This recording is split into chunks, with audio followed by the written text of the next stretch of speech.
ఎందుకంటే జూదంలో యాక్చువల్గా రూల్స్ ఉన్నాయంటే అది అయితే వేరే మజ్జిగ వేరే వాళ్ళన్నా తయారు చేస్తారు, లేకపోతే ఇద్దరు కలిపి తయారు చేస్తారు. కానీ ఇందులో ఉన్న ఈ కండిషన్స్ ఎవరు తయారు చేశారంటే కేవలం కౌరవులే తయారు చేశారు. కౌరవులే ఏమని చెప్పారు, ఎవరైతే ఓడిపోతారో వాళ్ళు 12 సంవత్సరాలు అరణ్యవాసం చేయాలి, 1 సంవత్సరమేమో అజ్ఞాతవాసం చేయాలి. అలా చేసి ఒకవేళ సక్సెస్ఫుల్ గా వాళ్ళు వెనక్కి వస్తే కనుక ఎవరి వాద్యం ఏంటో అది వాళ్ళకి ఇచ్చేస్తాము అని వీళ్ళే పెట్టారు ఆ రూల్. కానీ వాళ్ళ దగ్గరికి వచ్చేసరికి వాళ్ళు దాన్ని పాటిస్తున్నారా, లేదు మేము వెనక్కి ఇవ్వమని చెప్తున్నారు కదా. సో ఇక్కడ చెప్తున్నారు అన్నమాట, ధర్మబద్ధంగా ఒక రాజు రాజకుమారులే లేకపోతే వాళ్ళు ఏ మాట చెప్పారు ఆ మాటను వాళ్ళే నిలబెట్టుకోలేకపోతే ఇంకా ప్రజలు ఎక్కడ వింటారు, మహారాజా ఇలాంటి వాడు మేమెందుకులే అన్నట్టే ఉంటుంది కదా. అందుకని చెప్తున్నారు అనమాట.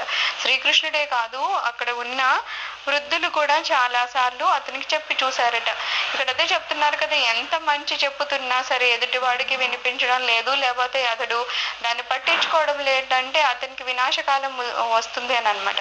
వినాశకాల విపరీత బుద్ధి అంటారు కదా. ఇంకా ఆ టైంలో వాళ్ళకి మంచి వినాలని అనిపించదు. అంటే మంచి అంటే వీళ్ళకి ఏమనుకుంటారంటే వేరే వాళ్ళకి మంచి చేస్తేనే మంచి అవుతుందేమో, దానివల్ల నేనేదన్నా తగ్గిపోతుందేమో నాకు, లేకపోతే నాకేమన్నా నష్టమేమో అనుకుంటాడు. కానీ వినాశకాలం వస్తే అలాగ మంచి మాటలు వినాలని అనిపించని స్థితికి వెళ్ళిపోతాడు అనమాట. వాడేమనుకుంటాడంటే వేరే వాళ్ళకి ఏదో నేను నష్టం కలిగిస్తున్నాను అనుకుంటాడు, కానీ అలా కలిగించడం వలన మనమే ఏదో రోజు నష్టాన్ని కొని తెచ్చుకుంటున్నాం అనే విషయం తెలియని స్థితికి వెళ్ళిపోతాడు. దాన్ని వినాశకాలే అంటారు. ఇంకా వాడికి వినాశం దగ్గరలో ఉందంటే ఇంకా విపరీతంగా బుద్ధి పనిచేస్తుంది, వ్యతిరేకంగా పనిచేస్తుంది, వాడికి వ్యతిరేకం.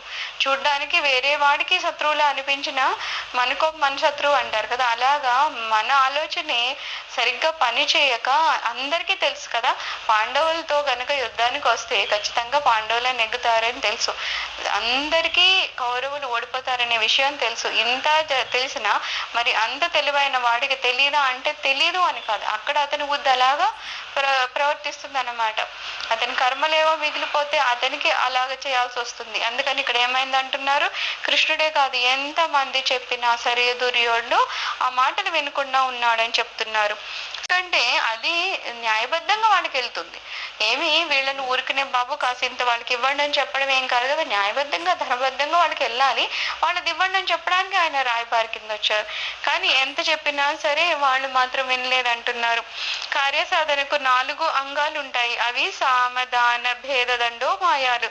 అవి వరుసగా ఒకదాని తర్వాత ఒకటిగా ఉపయోగించాలి. అంటే సామ పద్ధతిలో అంటే సయోధ్య కుదర్చడానికి సాధ్యపడనప్పుడు మాత్రమే దాన పద్ధతికి వెళ్ళాలి. శ్రీకృష్ణుడు సనాతన ధర్మైన ఈ పద్ధతిని అనుసరించాడు. కుటిల బుద్ధితో ఉన్నారు వాళ్ళు ఎవరి మాటలు వింటారో అతను కుటిల బుద్ధితో ఉన్నాడు. అది విని వీరు కుటిలంగా తయారైపోయారు. మొత్తానికి ఏంటంటే అలాంటి బుద్ధితో ఉన్న వాళ్ళకి మంచి మాటలు ఎక్కడెక్కుతాయి అంటున్నారు. మంచి మాటలు అన్ని వినాలనే ఉండదు. కొంతమంది కనీసం వినాలన్న ఇంట్రెస్ట్ కూడా పుట్టకుండా చేసేస్తుంది. ఎందుకంటే వాళ్ళకున్న వాసనలు వారే ఎక్కడ ఉంటున్నారో, లేకపోతే ఏ సంబంధాలు వాళ్ళకు ఉన్నాయో, సత్సంగమా లేకపోతే దుస్సాంగత్యంలో ఉన్నవాడికి మంచి మాటలు చెప్తే వెంటనే పారిపోతాడు అక్కడి నుంచి. ఏదో చెడు మాటలు మనం వినకూడదు ఎట్లా పారిపోతాం అన్నట్టు వాళ్ళు మంచి మాటలు వినడానికి పారిపోతూ ఉంటారు. సో ఇవన్నీ ఎందుకు జరుగుతూ ఉంటే వాళ్ళ పూర్వజన్మ వాసనలు, లేకపోతే ప్రస్తుతం వాళ్ళు ఉన్న ఆ సాంగత్యాలు. దుస్సాంగత్యంలో ఉన్నవాడు మంచి మాటలు వినలేడు, సత్సాంగత్యంలో ఉన్నవాడు చెడు మాటలను వినిపించుకోకుండా వాడు దూరంగా పారిపోతూ ఉంటాడు. సో ఇక్కడ ఇలా జరిగిపోతూ ఉంటుంది. ఎంత చెప్పినా సరే వాళ్ళు వినకుండా ఉన్నారనమాట.